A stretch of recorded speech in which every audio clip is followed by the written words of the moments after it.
Our office in Anchorage is covering just the state of Alaska. And we have other consulates throughout the U.S. And totally we have the 17 consulates and embassy stationed in Washington, D.C.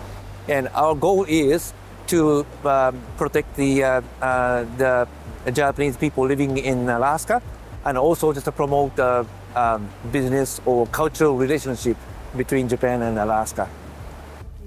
I hear that quite recently just there's comeback in numbers of salmon, especially king salmon too. Yeah, we've been fortunate here the last several years.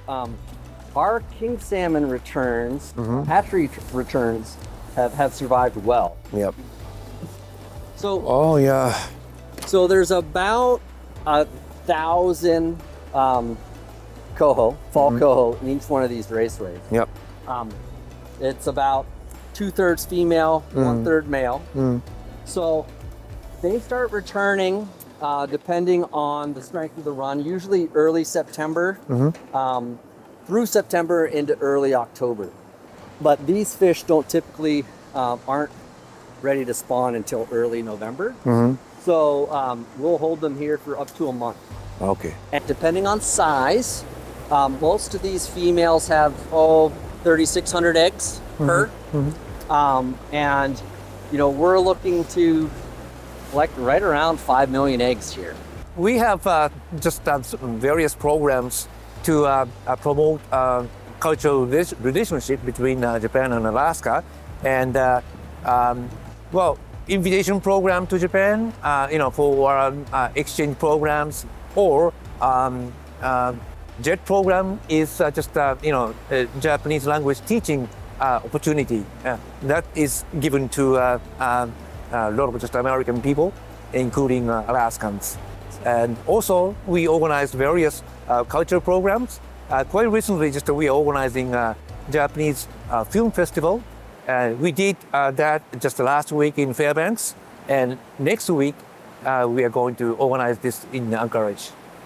Last week, just I participated in AFN convention, and we also received Japanese indigenous people, Ainu people from Japan, to participate in this convention. They just presented themselves on the history and culture of just Ainu people, and they say they are so similar to the culture of just the Alaska Native people. Japan and Southeast Alaska has just a history of business relationship, especially just the lumber industry and also fisheries. We have strong connection, and probably just in the future we might have other sectors to promote a business relationship. This time just I visited Ketchikan only for 2 days, and I couldn't just explore fully, but I'd like to just go back to Anchorage and just to find out more possibilities for future fostering just business relationship. We crowd these fish forward. They come into this chamber here, and we have a little freshwater attraction line because they like to, they're looking for flow. They're looking for current. And they'll come up into the nose of this cone. And this cone, all it is just a spherical, really elevator. And it, the fish come up, it keeps them in water. They come up and it dumps them out onto the sorting table. Every female or gull gets fertilized, her eggs get fertilized from 2 males. So that ensures some genetic diversity. We mix them up, we'll carry them into an incubation building like that, and we'll rinse them with a little bit of fresh water. Other than that, we just monitor water temperature, and we're always looking for the development of 2 little eyes. That's what reassures us that they did their job and we did our job. Yesterday, just I visited Mayor, and also just visited Saxman. That was really just unique and fantastic. And today, just we are right now visiting just a hatchery And prior to here, I also just visited a shipyard, and which was quite amazing for such a small town to have such a huge facility. These are otoliths that are, we always kind of call them the ear bones of a fish, but they sit right behind the brain and they're calcium carbonate structures.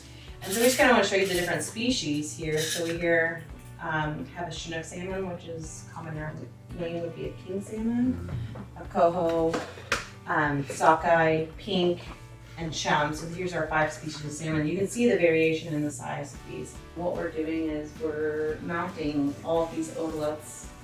When we're sampling, we're mounting them to a pre-glued slide. And so what we do is we'll mount them to a slide here, and I'll bring them over to my station and I'll grind them down with this rock grinder. I have the ability to get an age on this otolith. These 2 marks are Burnett Inlet Hatchery, so we know this is a 3-year-old Burnett.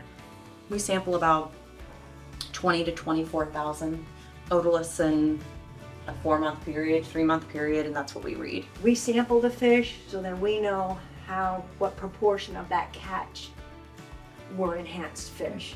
After Japan and U.S. trade deal was signed between just President Trump and Japanese Prime Minister, we would like to just explore more opportunities, especially just in the field of mining and also just energy. So I look forward to just talk to people in Southeast Alaska to that end. I'm sure that your guys just role is very important for the sustainability of the salmon industry, fishing industry, just in Alaska. So thank you, thank you so much. Welcome. Yeah, thanks for it's coming. Appreciate it. wonderful experience. Cool. Yeah. This is just only a 2-day visit, and weather was not that favorable, but I hear that this weather is quite common, and this will surely just make good for keeping everything so wonderful. So let me come back to Ketchikan again in the near future.